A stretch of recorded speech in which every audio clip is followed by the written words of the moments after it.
There was a recent study by Oxford University's Centre for Tax. They looked at 22,000 companies over several years. And they said, what's the result of a tax rise? If you increase taxes on the company, who actually suffers the pain of that? Yes, the company writes out the cheque, but who actually suffers? What they found was for every £100 of tax extra that you raise from a company, £75 of that, the loss from that, falls on the employees directly through lower salaries, lower pay rises, layoffs, taking on fewer new members of staff. 75% of the cost of the corporate taxes falls directly onto the employees. And in fact, indirectly, they'll suffer more as well, because the company is going to put its prices up in their consumers. The share price might fall a bit, and through their pension funds, their investors. But directly, even ignoring the indirect stuff, directly, 75% of it falls on them. Turn that round, and if you reduce corporate taxes, 75% of the benefit goes directly to the employees. That's why I say that the biggest beneficiaries from tax havens are people who don't even know what they are, people who haven't got the money to invest in them, people who are unemployed and looking for work and need jobs to be created for them, people who are on very marginal jobs because without the investment, the company isn't profitable enough and their job's always at risk. These are the people who benefit from tax havens. These are the people that tax competition helps.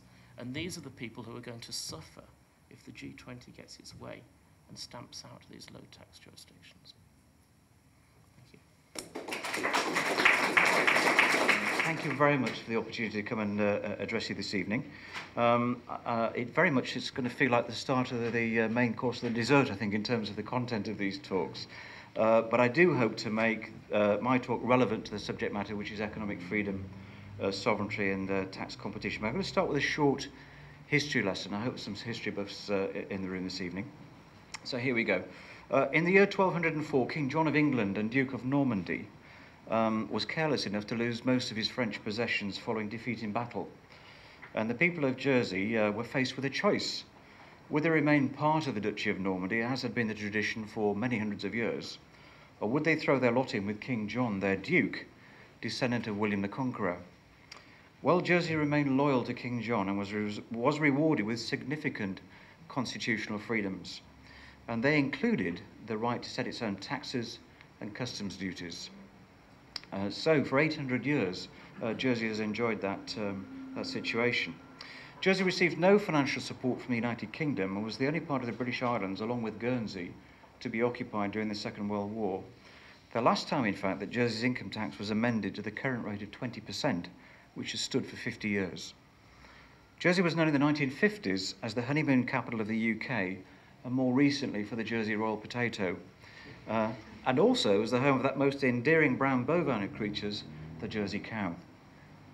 In the 60s, as UK firms increasingly went overseas, Jersey developed a finance industry servicing the needs of British expatriates. And for 50 years, this industry has developed and has become one of the world's leading niche international finance centres. It now employs 13,000 people in banking, wealth management and fund administration. I have the privilege of heading the representative body for that body of people.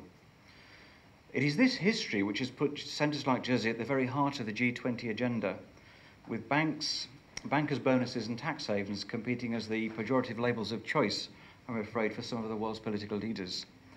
But we're no strangers in Jersey to international scrutiny.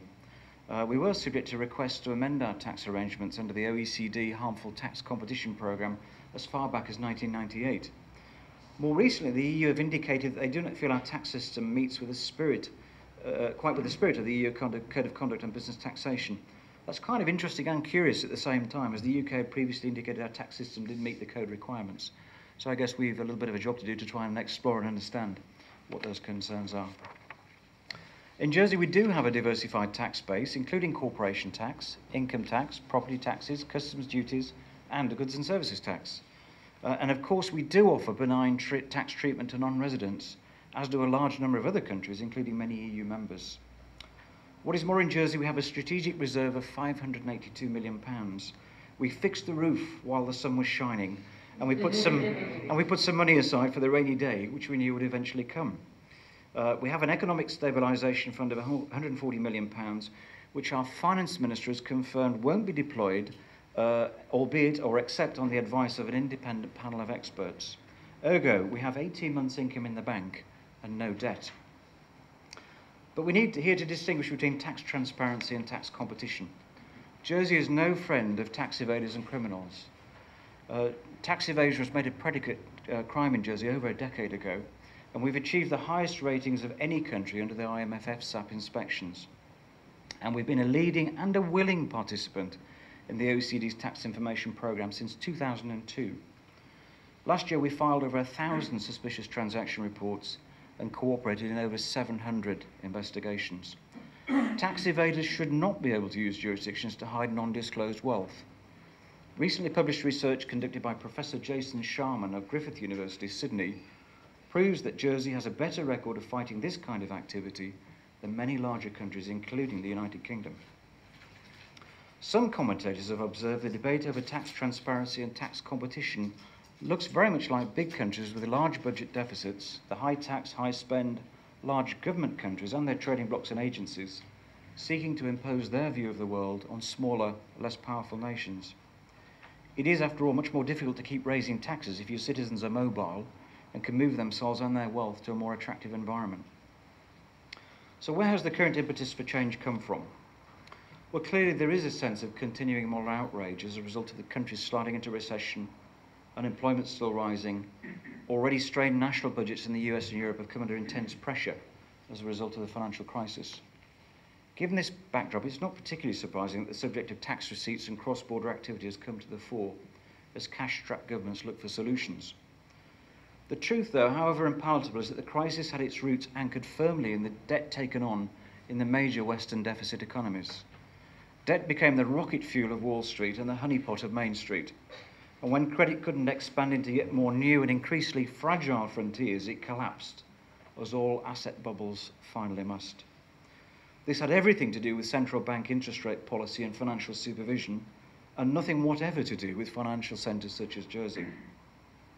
So why the linkage with tax havens? Or as they might be more appropriately titled, international finance centres or IFCs? Well, the criticisms are usually fed to the media and politicians by anti-business groups opposed to tax competition and free markets and mobile international capital. Ironically, these critics are inclined to attack globalisation, multinationals of all types, and are the authors of the protectionist clamour the G20 has vowed to avoid. I'm quoting from the Berlin summit. All countries have a duty to resist protectionist tendencies and to work towards a tangible further opening of world trade.